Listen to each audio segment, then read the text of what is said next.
Vamos aguardar a doutora Rosalie Aguiar entrar. Minha amiga muito querida, uma pessoa que é quase um Google, é uma biblioteca ambulante, conhece tudo, sabe de muito assunto. Nossa, uma competência maravilhosa, Rosalie.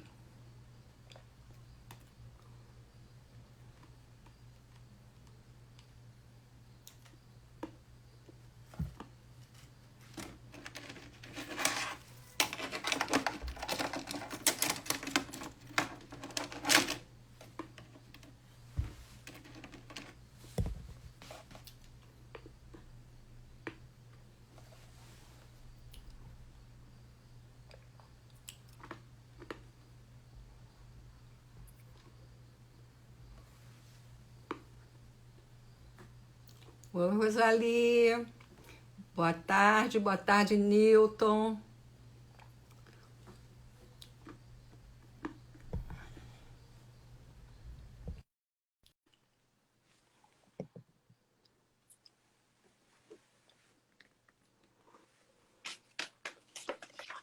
Olá, Oi, tudo bom, minha querida? tudo bom? Graças a Deus. E Que bom, você? tudo bem também. Eu estava falando da competência que você é. Você é a competência em pessoa.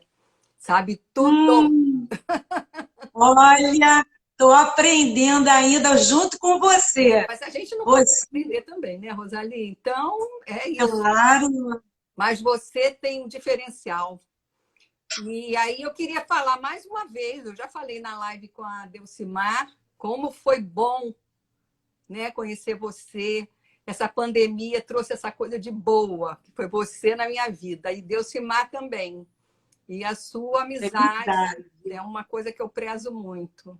Gratidão. Edna, deixa eu te fazer uma pergunta. Você está me vendo? Porque eu não estou me vendo. Eu estou te vendo, estou vendo, escutando direitinho.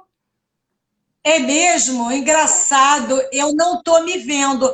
Pergunta para as pessoas se elas estão me vendo. Olha, agora eu não estou vendo mais você, não. E Agora agora? voltou, voltou. Engraçado, para o meu celular, eu tô no escuro, eu não me vejo. Deixa eu perguntar. Eu Vocês não estão vendo a Rosalie, gente? Olha, o Luiz está dizendo que sim.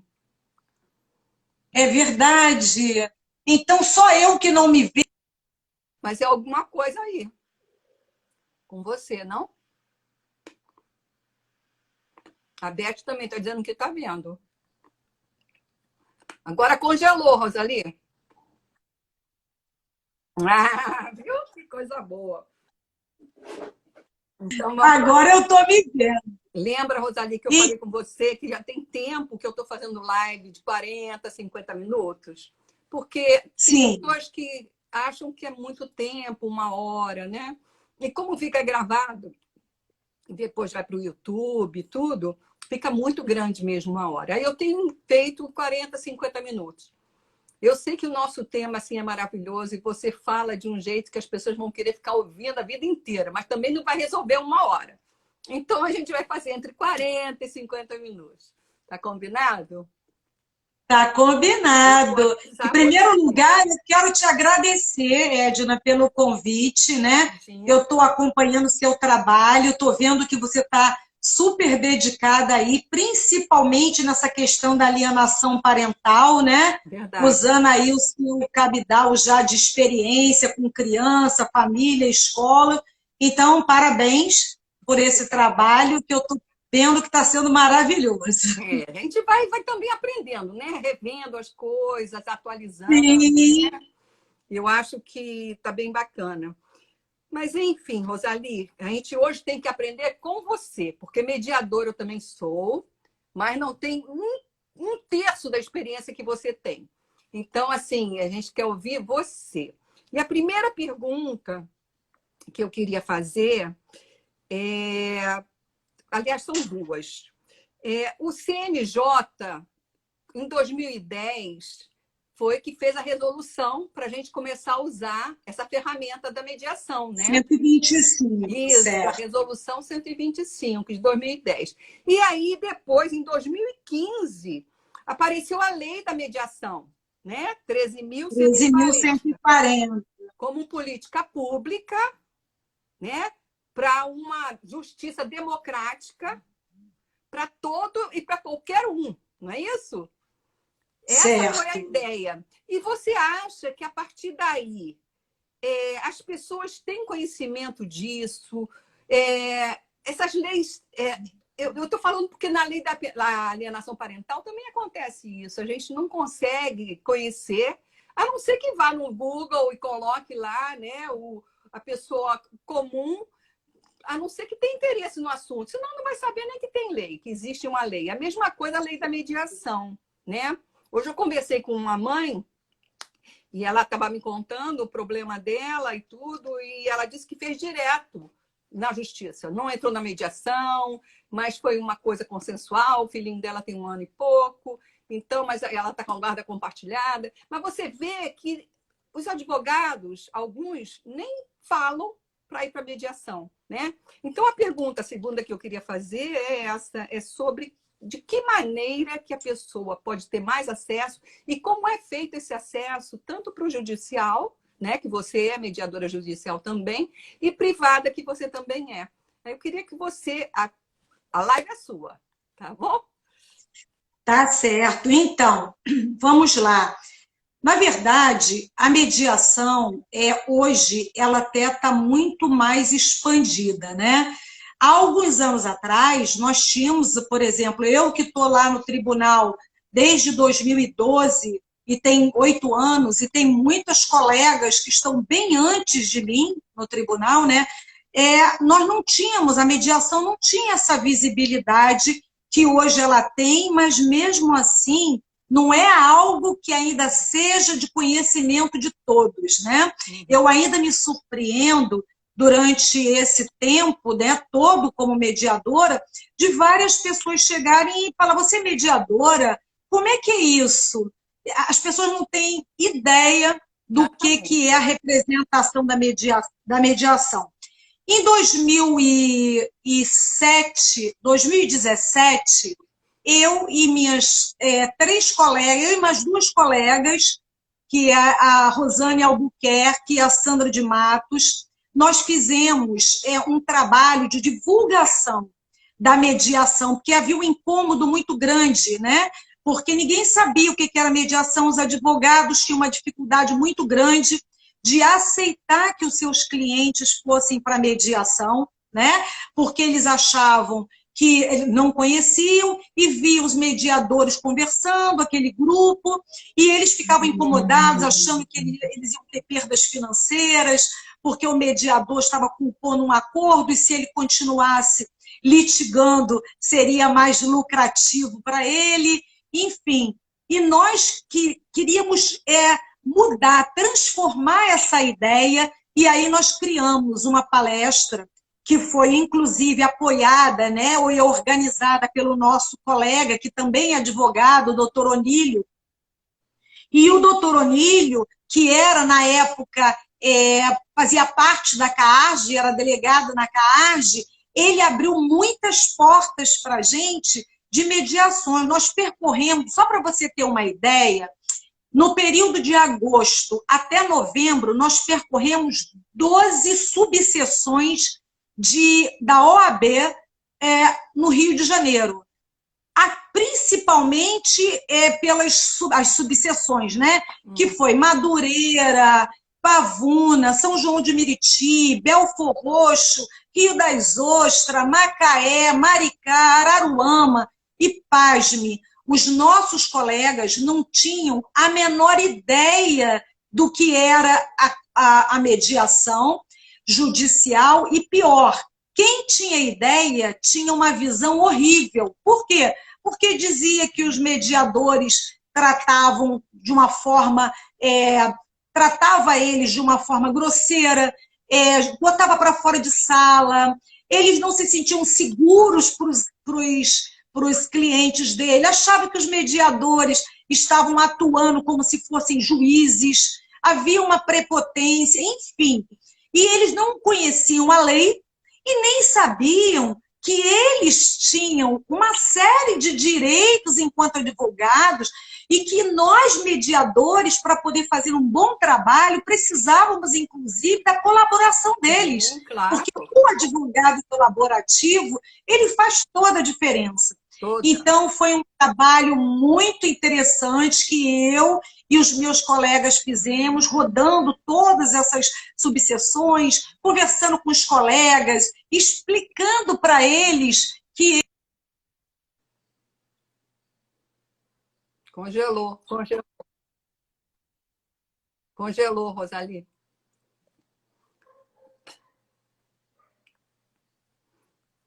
Você está congelando. Rosali? Essa mediação dentro do Sejus...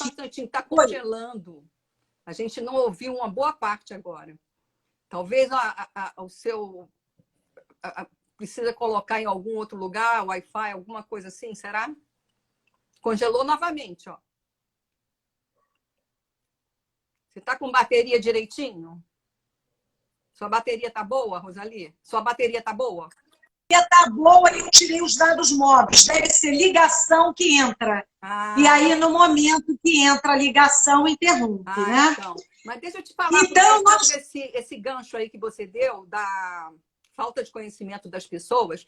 Eu lembro que em 2016, quando eu estava fazendo meu pós-doc com o assunto mediação familiar, eu entrevistei vários mediadores lá do Sejusc Centro, capital. E eles falaram, na conversa deles, no depoimento, que muitos juízes não tinham noção do que era mediação. Sim. Né? Sim. Então, você vê, era de cima para baixo, já era assim. Então, os advogados realmente se ressentiram bastante. Hoje, até, eles estão gostando muito, né? Então, inclusive, migrando também para fazer mediação, né? O que é ótimo, porque eles são de muita importância.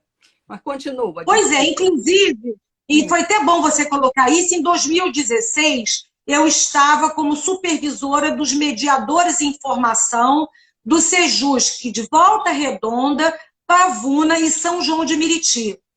E foi muito interessante porque existia uma resistência enorme dos juízes de enviar processo para o centro de mediação, para o Sejusc, né?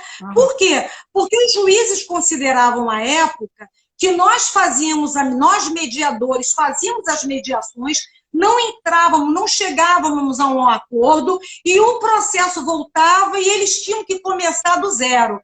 Eles não conseguiam compreender que, na verdade, não era bem assim.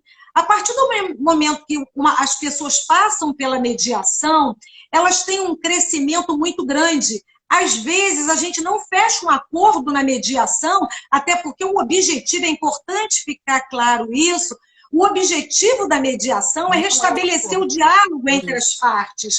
É fazer com que as pessoas conversem e que, se elas desejarem, entrem no entendimento. Para o mediador, é muito importante quando você vê, às vezes, chega pessoas que não se falavam, que não trocavam nenhum diálogo, que o pai que não estava vendo o filho, a mãe que não estava recebendo a pensão, enfim. E ali na mediação, cada um ouvindo o outro através da escutativa, porque o mediador trabalha com uma caixinha de ferramentas, né? Sim. Onde existem várias técnicas para que o diálogo seja restabelecido entre as partes.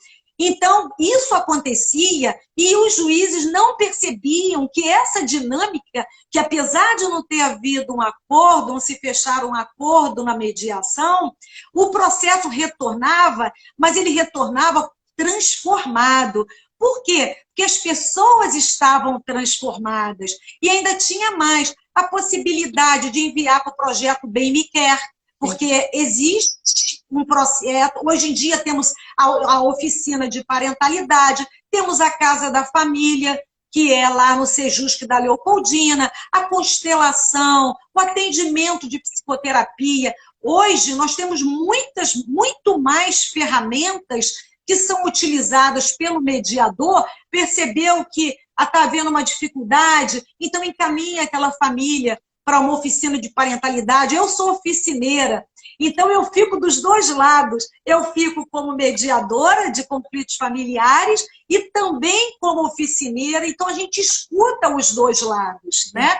Sim. Então, existe um trabalho que é feito, que é um trabalho assim, muito bonito, tem mediadores maravilhosos, mediadores muito competentes. Eu mesmo conheço diversas pessoas em vários sejusques que fazem um trabalho lindo, um trabalho maravilhoso, um trabalho por amor. Sim. Porque quando eu comecei no tribunal, não tinha lei de mediação. Não existia ainda a lei 13.140. Então, nós trabalhávamos com o quê? Trabalhávamos por amor. Uhum. Éramos o quê? Éramos em torno de 100 e poucos mediadores. Ainda hoje era muito continua trabalhando por amor, né, judicialmente, porque é tudo voluntário. Aqui no Rio de Janeiro Sim, ainda é. mas é diferente. Uhum. Naquela época, não havia a expectativa de ganhos financeiros. Ah. Quando o advogado, o psicólogo e as pessoas iam fazer um curso de mediação, ia primeiramente para um crescimento pessoal. Sim. E depois para ajudar as pessoas. Então, era assumidamente um trabalho voluntariado. Sim. Depois da lei, as pessoas começaram a fazer os cursos, mas entrou na intenção de receber uma troca por aquele serviço que estava sendo prestado. Mas antes disso, não havia essa perspectiva. Por quê? Como advogado, o advogado ganhava no seu escritório fazendo as mediações familiares privadas, o psicólogo ganhava num trabalho mais efetivo com teus clientes no consultório. Então, não existia essa expectativa. Uhum. Pelo contrário, era um trabalho feito por amor. Era por amor, e eu te digo, eu, Rosalie, sou uma pessoa totalmente diferente que eu era antes de fazer o curso de mediação e entrar para poder atuar como mediadora no Tribunal de Justiça. Exatamente por isso, porque eu não peguei a expectativa de ganhos dentro do tribunal. Eu peguei o aprendizado.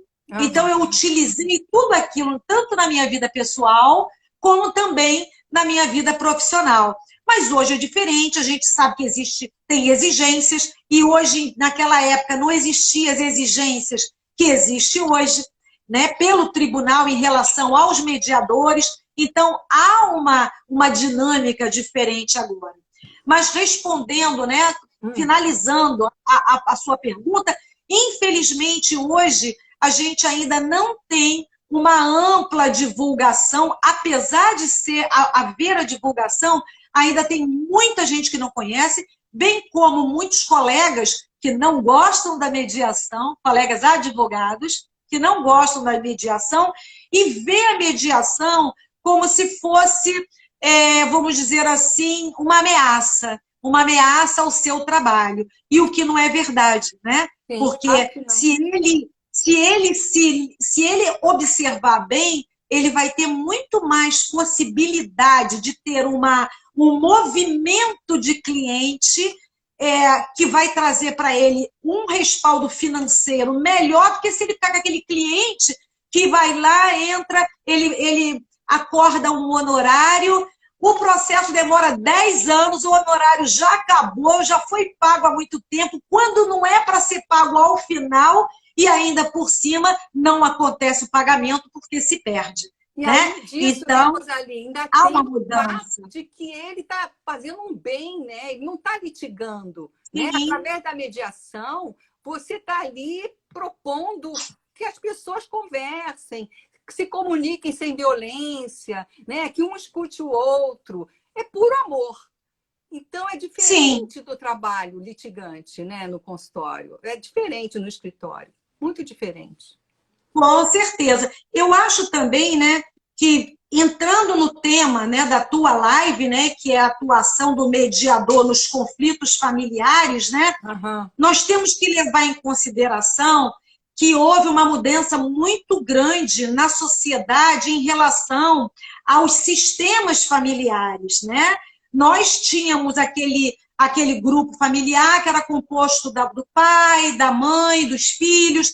Quando se separava, cada um, que era família nuclear, e aí quando se separava, cada um ia para o seu canto e se reunia numa nova relação, cada um levava o seu filho. Só que hoje nós temos um número enorme de tipos de família. Vai. São as famílias afetivas, são as famílias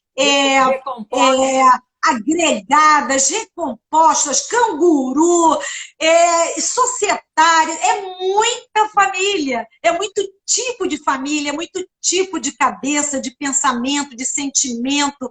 Então, hoje, afetiva. Sim, é totalmente diferente. Daí a gente ter visto com mais nitidez a alienação parental. Sim.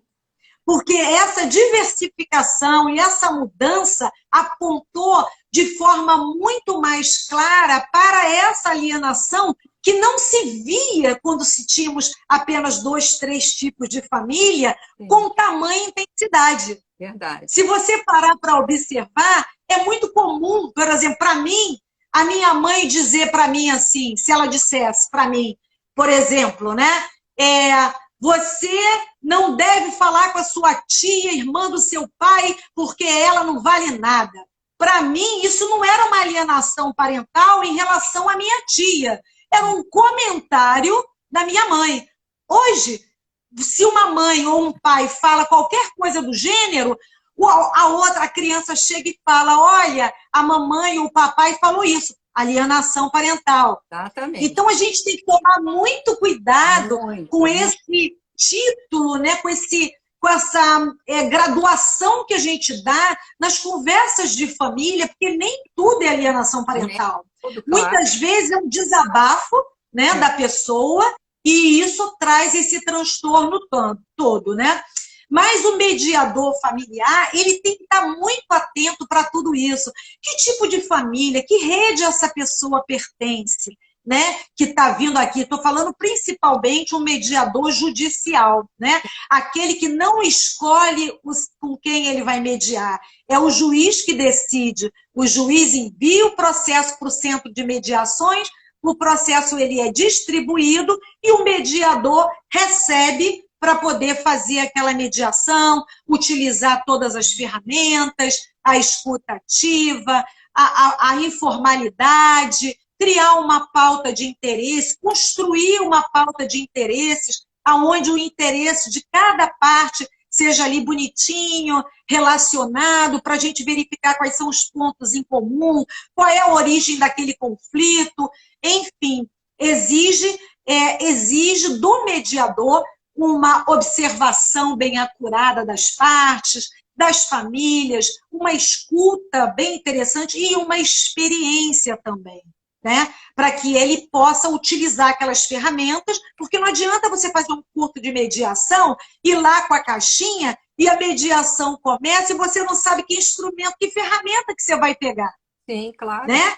Então, é muito importante essa experiência para que você possa ajudar efetivamente as famílias, né? Agora, Rosali, tem algum assunto, um tema que a mediação não possa ser feita? Porque eu passei por essa experiência lá, no Sejusc, mas eu queria que você falasse da sua experiência. Sim, tem a mediação, por exemplo, se há questões que são públicas, né, como estupro, ameaças de suicídios, crimes que são comunicados, quer dizer, ameaça de qualquer tipo de ameaça para o casal. Eu passei, por exemplo, dando uma comparação, por uma situação bem típica disso. Eu fui mediar um divórcio, quem estava pedindo o divórcio era a parte, o ex-cônjuge varão, eles já estavam separados há algum tempo, ele convivia com uma outra pessoa e ele pediu o divórcio e ela não aceitava dar o divórcio. E quando eu fui fazer mediação, esse casal, ex-casal, em mesa de mediação, ela declarou: eu não vou lhe dar o divórcio porque eu te amo, sei que você vai deixar essa mulher e eu vou esperar a hora e se você insistir, eu me mato. Que isso? E aí? E o que a gente... Eu posso dar continuidade numa mediação? Eu aguardei para ouvir a escuta dele, e aí ele disse... Ele ficou com medo, claro, e aí ele falou assim, então tá bom, ai meu Deus, quem vai me matar vai ser a minha atual mulher, quando eu disser para ela que eu não aceitei. Eu, como mediadora, poderia dar continuidade a uma mediação dessa? Não poderia. Não. Eu tinha que devolver o processo. Por quê? Porque essa se tornou uma mediação impossível. Eu não poderia acatar a desistência de uma pessoa, né, o objetivo é o divórcio, e não estava tendo o divórcio, obtendo o divórcio, porque ele foi ameaçado de suicídio da outra parte. Se ela ia fazer ou não, nós não vamos pagar para ver. Claro. Então, na verdade, existem muitas situações, né, que são vividas. É claro que antes de eu devolver o processo, de eu não aceitar, eu explorei um pouco a situação, né? Fiz cálculos, fiz as reuniões individuais, falei somente com ele, somente com ela, para entender como é que era isso. O que ela estava querendo dizer? De repente, existia uma necessidade implícita naquela afirmação dela, que, na verdade, aquela ameaça poderia estar escondendo algo que ela não estava conseguindo pedir. Então, para evitar, para sanar essa questão e tirar dúvidas, eu fui lá, fiz as individuais e constatei que realmente havia um desequilíbrio desta pessoa, né? Porque ela falou nas individuais, chorou, disse que não aceitava. E, para minha sorte, quando eu fiz a individual com ele, ele disse que ela já tinha tentado suicídio uma vez, quando ele deixou a primeira vez. E ele não havia dito isso na sessão conjunta. Entendi. Então, nós vivemos essas questões dentro da mediação familiar, né? Agora, Rosali, e não é uma roleta russa, né? Você chega o processo lá no tribunal, o tribunal manda para mediação. Não é assim que funciona como roleta russa. Tem algum critério que o juiz entende? Ou o próprio advogado já entra dizendo que pode ser? Ou é uma decisão do juiz? Então, nos processos de família, se o juiz não é contra a mediação, o processo vai para a mediação. Se o juiz tem um conciliador, o que nós temos visto aí é que alguns juízes têm seus conciliadores com técnica de mediação. Então, muitas vezes, não sai o processo do gabinete por causa disso.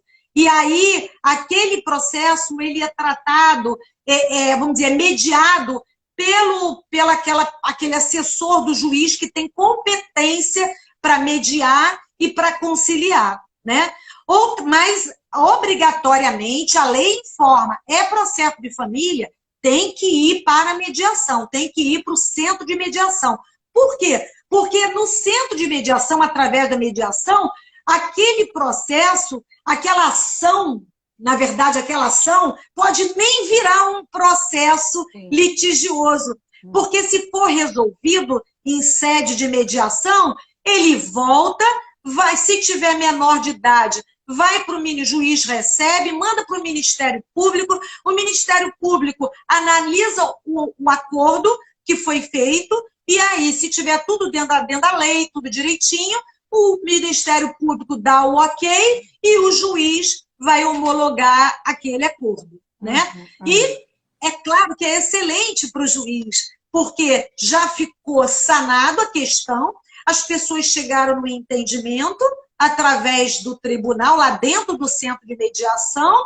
O Ministério Público não viu óbice em dar o ok para o acordo, e o problema está resolvido, e aquele processo deixa de dar continuidade. Aquela ação se extingue com um acordo fechado, feito pelos mediadores em sede de mediação. Isso acontece também, é muito bom a gente apontar para isso, dentro das mediações pré-processuais. Por quê? Porque existe também as mediações pré-processuais, onde o advogado não precisa nem passar pelo tribunal. Ele pode ir direto no Sejusc, onde há a mediação processual, ele vai atravessar uma petiçãozinha informando qual é o desejo, com todos os dados da outra parte, e o centro de mediação vai enviar um convite, uma carta-convite para a pessoa que está sendo chamada para poder mediar, e se essa pessoa comparecer,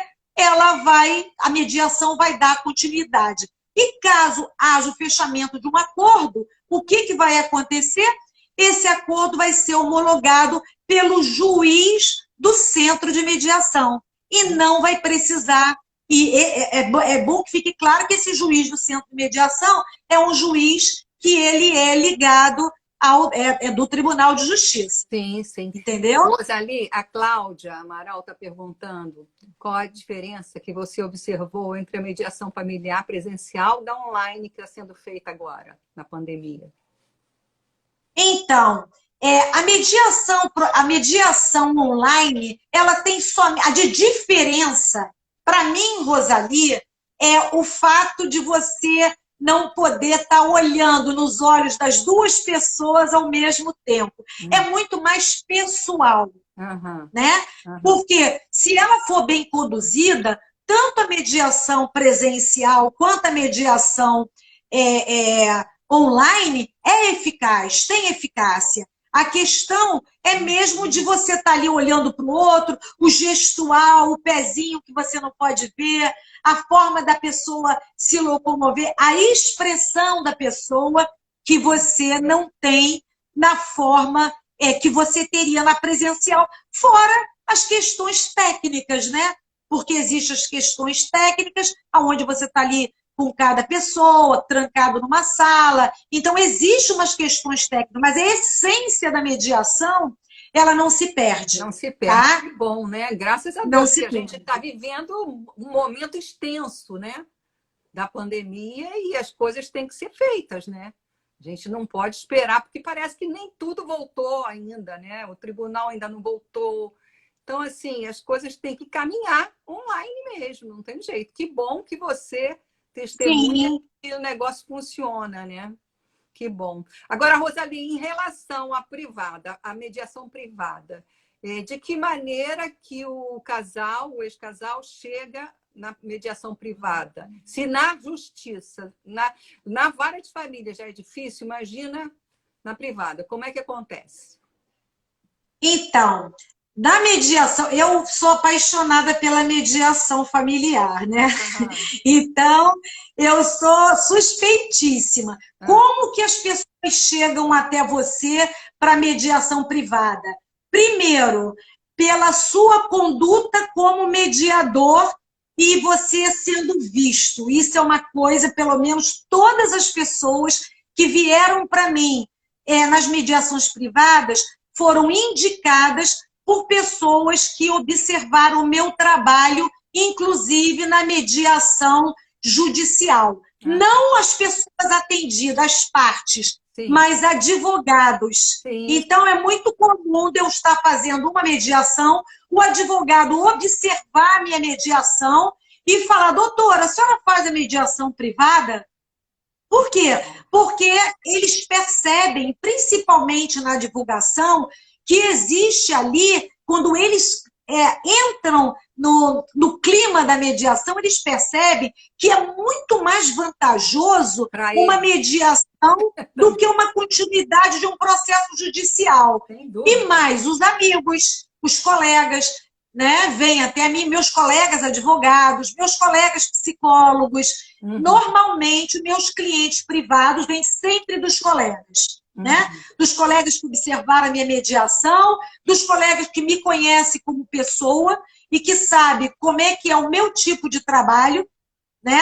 Então, é dali que vem. E eu sou apaixonada, porque a diferença da mediação privada para a mediação do tribunal é que você tem muito mais autonomia o mediador tem mais autonomia na mediação privada.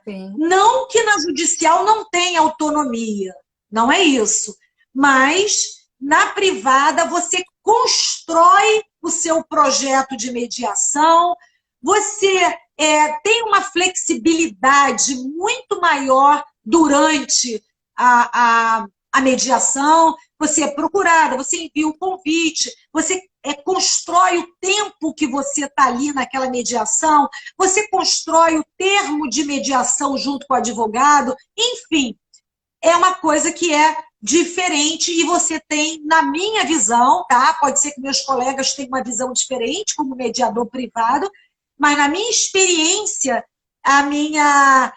eu me sinto mais autônoma dentro da mediação, compartilhando com os advogados das partes, porque ali, como mediadora, eu não sou advogada. Quer dizer, isso né? que eu ia comentar. Você esquece que é advogada e fica atuando só como mediadora. E na hora de fazer completamente. E na hora de fazer o acordo, se houver o acordo, você vai precisar do advogado. Para assinar esse acordo, sim, né? O advogado. Mas às vezes, deixa eu te falar, acontece a mediação privada para poder ser feito acordos extrajudiciais, aonde o acordo é homologado, perdão, ele é levado a cartório para ser registrado, mas não vai para o tribunal. Eu já fiz várias mediações, aonde, é claro, não tem menores envolvidos, né? Aonde as pessoas procuram, porque antes de separar, e tem mais, eu já fui procurada algumas vezes por casal que estava em vias de separação e não separaram depois da mediação. Ah, tá. Por quê? Porque eles se ouviram, eles se escutaram. Exato. Eu fiz parceria com um colega que também atua como psicólogo. E eu indiquei para que a gente, antes de finalizar a mediação, que eles conversassem, que eles participassem de oficinas de parentalidade. Isso. É aquilo que eu falei da autonomia. E aí o casal acaba reestruturando a relação. Por quê? Porque eles se escutam, eles dizem coisas que eles não estavam dizendo, eles entendem, é uma comunicação não violenta. Se o mediador tem também o instrumento da CNV, fica muito mais ainda dinâmica a mediação e ele pode exatamente chegar a um entendimento. E muitas vezes fechar o entendimento de divórcio e você, em vez de levar para o tribunal, você leva para o cartório. Rosali, tem uma moça chamada Sheila, ela diz o seguinte: quando o processo já passou pelo juiz, mas ainda não existe diálogo, já está resolvido, mas ainda não existe diálogo, o que você acha que pode ser feito? Uma mediação resolveria agora? Já está com tudo decidido. Já tem homologação? Já tem. O processo já finalizou ou está em curso ainda? Já tem, guarda compartilhado, já está fechado. Agora, a relação, o diálogo não existe, entendeu? A oficina de parentalidade é uma coisa muito boa para ela fazer, né? Sim, a oficina de parentalidade, nesse caso, não seria nem a viável. Por quê? Porque se não está havendo diálogo, não que não seria boa, sim, seria. Mas ela pode pedir, se esse processo já está finalizado, ela pode pedir para que seja aberto esse processo, ou pedir, ou entrar com esse, por exemplo, o Sejusc. O Sejusc seria um caminho para ela pedir a revisão desse acordo com base de que não está conseguindo colocar em prática aquele acordo por falta de diálogo entre as partes. E requerendo que seja enviado para mediação. É também um caminho, né? Aí seria interessante ver com ela, eu não sei se, deixa eu ver se Sheila, né? Quando não houve a mediação, o processo já passou pelo juiz, porém não existe o diálogo entre as partes, o que pode ser feito. Se o processo não está finalizado, a qualquer momento pode-se pedir o envio do processo para mediação. Mas está finalizado. Quando eu digo finalizado, ela está homologado, porque ela diz aqui que o processo passou pelo juiz, não diz que está finalizado. Uhum. Ele tem uma homologação? Tem, Sheila. Responde aí, por favor. Isso seria interessante ela informar, né? Para a gente poder dar a instrução correta. Uhum. Porque se ele ainda está em curso, ela pode pedir que vá para a mediação, o advogado vai requerer. Está homologado. Então, aí o advogado ele pode pedir para que seja feita uma revisão no acordo. Mas, E aí Rosalie, pede você para que não seja acha enviado. que isso é voltar a litigar? Você não acha? Eu acho. Não, Não? não. Se ele vai tentar resolver um conflito, não tem porquê. Pode, inclusive, utilizar a mediação privada. A advogada dela pode entrar em contato com a advogada da outra parte, né? E falar, olha, não está sendo bom, vamos tentar resolver isso de forma privada, vamos reunir as partes para que eles possam conversar e a gente possa entender. Por quê? Se não está havendo cumprimento, é porque houve uma solução material, que foi o acordo, mas não há uma solução efetiva, que é a compreensão e entendimento entre as partes. Entendi. E isso vai trazer prejuízo para as pessoas, obviamente, para as partes do processo. Claro. Então, ela tem aí pedir a revisão, pedir uma mediação privada para conversar. Se a outra parte não quiser, tiver dificuldade, ela vai ter que utilizar realmente a judicial para informar que não está tendo diálogo entre as partes e pedir que seja enviado para a mediação. Entendi. Né? Isso a qualquer tempo, mesmo que o processo esteja já finalizado. Certo. Então, Rosalie, nós chegamos aos 40 minutos. Você teria alguma coisa que eu não perguntei, que você gostaria de falar, que eu posso ter esquecido, que alguém esqueceu de perguntar? Alguma coisa que você tinha pensado? Pode falar, por favor. Então, o que eu gostaria de deixar de importante aqui, né? Uhum. É que nem sempre nos conflitos familiares, eles ocorrem porque as pessoas entram dentro do casamento, entram dentro da relação com um sonho muito grande de que o outro vai satisfazer todos os seus desejos, todos os seus objetivos afetivos, inclusive objetivos e desejos e frustrações familiares. E aí o que acontece? Quando acaba a paixão, quando acaba aquele amor, né, que vem o dia a dia, o que acontece? As pessoas se decepcionam com a conduta do outro. Por quê? Porque ela entrou no casamento objetivando o mundo, e isso não existe, isso é utópico, porque todo mundo tem problemas, idealizando a relação. Então, o que a minha contribuição? Vamos conversar antes do copo transbordar. O que está acontecendo? Quando perceber que existe algo que não está sendo dito, que existe uma insatisfação, senta para conversar, busca um atendimento psicoterápico, busca uma leitura, né? Porque importante é ter o seu autoconhecimento, porque quem se conhece percebe o momento aonde está ocorrendo o conflito começa. E se você se conhece, você está em contato com teus sentimentos reais, o que você faz? Você não quer ficar dentro daquela zona de conforto. E aí você vai buscar uma solução, né? E as soluções são inúmeras. E a primeira delas, que pode salvar uma relação, salvar um casamento, salvar um futuro desagradável para os filhos, é o diálogo. Dialoguem, conversem, procura o companheiro, a companheira, fala que não está gostando, fala que precisa sentar, diz o que é ruim. Puxa, tenta primeiro, através do diálogo, organizar o que está desorganizado. Exato. E a partir daí, sim, que você abre todas as possibilidades para poder nem chegar a um tribunal de justiça em busca de uma mediação de um conflito, seja de alimentos, seja de guarda, seja de divórcio. Por quê? Porque você pode, inclusive, utilizar a própria mediação de conflitos familiares para resolver esses conflitos. Gente, a mediação não é só para poder você se separar, não. A mediação é para você também mudar e ampliar a sua vida. Exatamente. Mediar, né? É mediar.